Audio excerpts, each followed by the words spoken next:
Welcome back, and heading now to another topic. And the civilization of ancient Egypt is known for its great achievements in a whole range of fields, including art and architecture, engineering, medicine, and statecraft.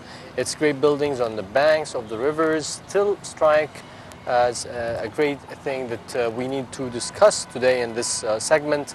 And it's going to be with the tour guide, Dalia. Ibrahim, I'd like to thank you very much for joining us. Thank you. The pleasure is mine. Thank you. Well, first of all, good afternoon. Then I'd like to ask you, as we're sitting by the River Nile, as Sharif mentioned at the beginning of our episode, about the importance and the significance of the River Nile for the ancient Egyptians.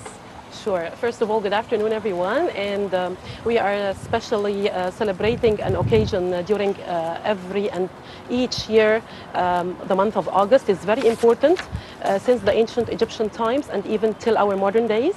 Let's start with the very early times, let's say 10,000 before Christ.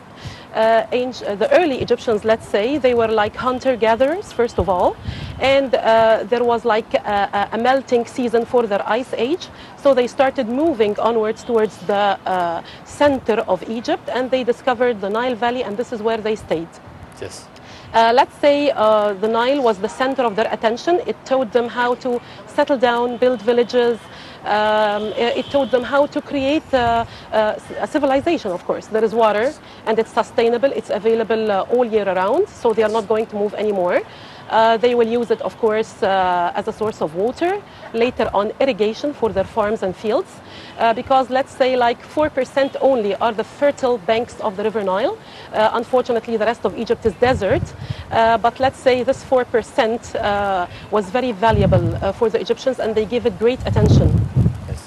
So let's say it taught them how to make a calendar as well. They divided the year into 3 seasons. The first season of the year was called Achet, which is summertime. How did they know about it? It was when the dog star, the Sirius, it's a Greek name. Sirius means the dog star. It appeared in the sky. The priests in their temples used to observe it and watch it, and then announce to everyone that the flooding time is coming. Flooding, of course, means life. Water level in the river is very high. They have to, of course, surround the water by dikes and to save it, because they can farm the land only once a year. So by logic, the second season was farming, which is called Peret. And when, of course, they finished their season of farming, the harvest was the normal time to come. And that was called Shemu. Yes. Okay. So these were the 3 seasons of the year. Of course, every season was 4 months. Flooding, farming, and then harvest, and big celebrations, because it was the time to store all the barley, all the wheat they have cultivated throughout the year. Yes. Okay? Yes. What type of celebrations would take place in celebration of the flooding and what we call the fidelity of the Nile, or Wafa al-Nil in Arabic? Yes. Let's say, of course, the New Year, when they saw the Sirius star, Yes. that was a big time for them. There was a very important festival first celebrated in Luxor, in between the temples of Karnak and Luxor. That festival was called the Opet, or the Happy Festival of the Nile. Of course, waiting for the water level to get higher, they used boats. They carried the sacred barks and the gold statue of God Ammon, the sacred god of Luxor, and it was carried on boats, of course, in big celebrations, dancing and singing, lotus flowers for the celebration, perfumes and incense burning, and they sailed all the way from Karnak temple to Luxor temple. These celebrations lasted for 3 days, and they went back through the Avenue of Sphinxes. Of course, the well-known avenue, which is like a road lined by statues looking like residing sphinxes all around. So it was like, a major ceremony for... It was a major ceremony. It was an annual one every year. Yes. And then comes August, where they get to be prepared. Now the silt is coming, the land is rich. So we make another celebration, which is, as Ms. Rasha said, the fidelity of the Nile. You know, according to the Greek legends, they used to say they threw a nice, lovely statue of a woman in the river. You know, ancient Egyptians didn't really do that. It was mainly of sailing and singing and enjoying the nice breeze and enjoying the lovely scenery around them. So this is a myth. It's not part of the no, it is a legend. Egyptian. You know, because there is an Egyptian old movie that states that and too. Movies, so. yes, Yes. yes. Yes, because actually even the river Nile itself, the personification of it, the god Hapi, was a mixture of a male and a female. He was not a he, so that you'd give him a she. Exactly. You know? Exactly, exactly. Yeah, yes. and that would bring us to the idea of the gods of the river, because we have a variety of gods. We have the god representing the river Nile, but he's not the god of the Nile, but and we have the gods of the cataracts. Yes. We have so many gods related to it. So would This you is tell us true. more about it? Yeah. First of all, let's get back to the name of the Nile itself. Yes. It was called Eteru, the Great River. That was the Egyptian name. And Nilos, which is the Greek name, it was given later on when the Ptolemies and the Greeks came to live in Egypt, let's say in the 4th century before Christ. Okay? But for the ancient Egyptians, it was Eteruer. And let's say gods, many gods were related to the river, like Habi. Actually, he looked like a little bit chubby and fat, representing fertility, and he used to carry a tray full of the Nile gifts. Of course, fish, water, papyrus plant, lotus flowers, which is like the common plants that used to be around the river in the old days. Sometimes, you know, the ducks and geese that used to be available around, Nile herons, okay? These were the type of wildlife available. It was all carried on a tray on his hands. Yes. Also, his head was crowned with lotus and papyrus. Very importantly, these were the symbols of unity between the north and south. Because in the north, the papyrus was common. In the south, the lotus flower was common. Yeah. Interesting. Yes. Also, Khunom, you know, he was like a ram-headed god. He was, for them, the beginning of the river flooding.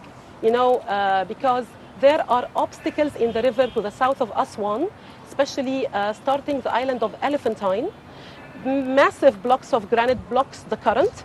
And maybe this is why the ancient Egyptians never sailed further south in Africa to see where the water is coming from. So they imagined the water starts from Elephantine Island, where they imagined that Khunom, the god, has like big vessels and throws them and pours them in the water current to fill the river every year. Yes. Yeah. Also, a very important god related to fertility and the river is Osiris. He is actually the god that, according to legend, helped the Egyptians know a lot about farming, when to farm and when to irrigate and when to keep the water. Of course, he's the mythical Osiris. And maybe this is why in many ancient Egyptian tombs, we have to find a cast looking like Osiris, and it was filled with, you know, seeds of barley and wheat. Yes. It's a symbol of, you know, resurrection. It's a symbol that life is continuing. Yes. What about the tears of Isis? Is it true, like what some of the myths say, that Isis was related to the river because her tears mourning Osiris formed the water of the river? Is that myth true? Yes. It's part of the myth of Isis and Osiris, you know. She was his sister and his wife in the same time.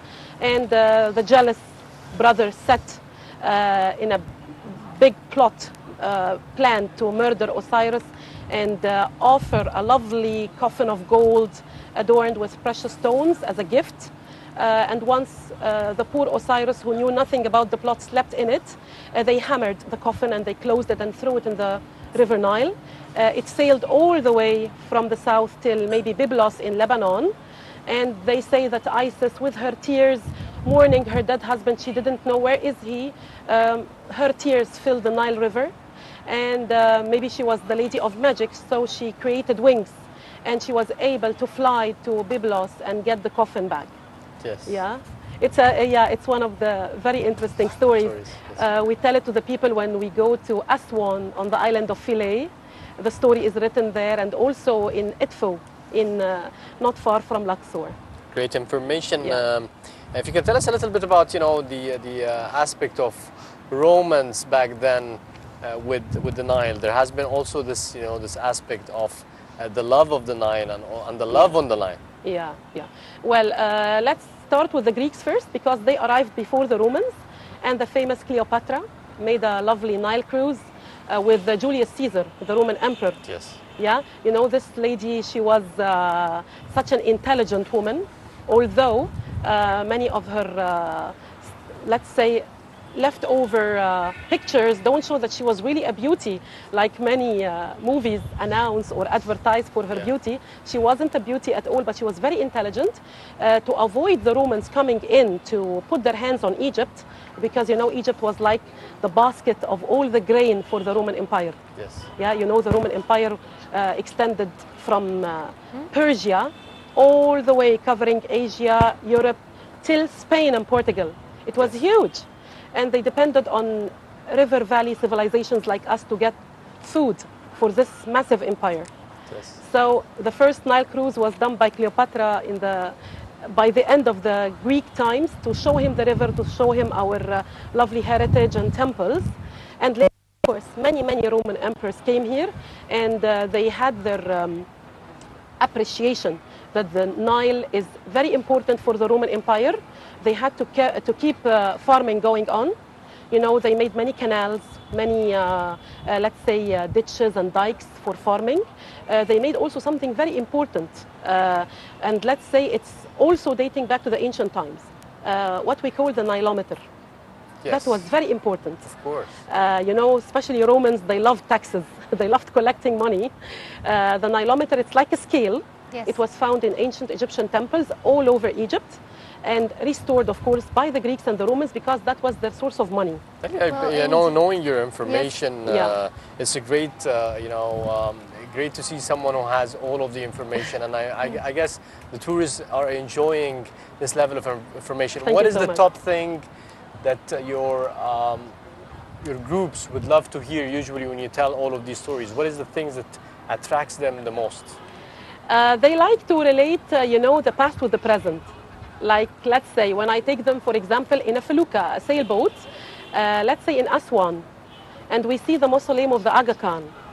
You know, the Aga Khan is very famous, and he visited many, let's say, countries in Europe, and especially London and America and so on. So when you talk about the Aga Khan and his beautiful wife, oh wow, that's something, wow, they used to live here, and celebrities used to come here. Yes. And when we see the old Cataract Hotel in Aswan, for example, let's say the famous Agatha Christie stayed there, with her husband, and she wrote her bestseller, Death on the Nile. They like to hear these stories so much. You know that? There are so many interesting stories, and the sites of Egypt are infinite. I'd like to thank you very much. Thank you very much, Ms. Dalia Ibrahim, the Egyptian tour guide and Egyptologist. Thank you very much for this interview. Thank you. The pleasure is mine. Thank you so much. Well, now we'll be going to a quick break, but then we'll be back for more on Nile Cruise. So stay with us.